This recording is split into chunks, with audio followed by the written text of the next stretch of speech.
Мен Мұнайлы ауданы номер 6 жалпы білім беретін мектептің 4-ші Е сынып оқушысы Өрбай Ақкел.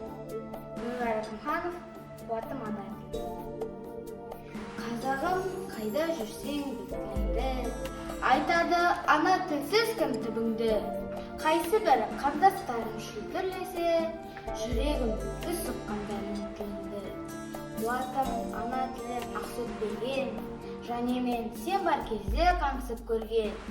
Өлеңде топқа түссем өзімсің ғой, әперген маған ашық орын төлген. Қалса егер жалғыз сәтке қалап тілім, дей бергін ауа жетпей қарлық түнім.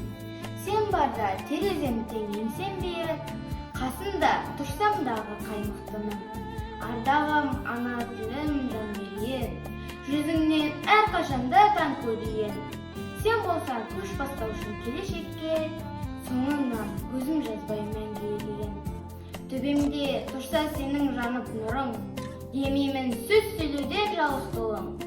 Түсінген, ардақ тұтқан ана тілім екен жан сырымның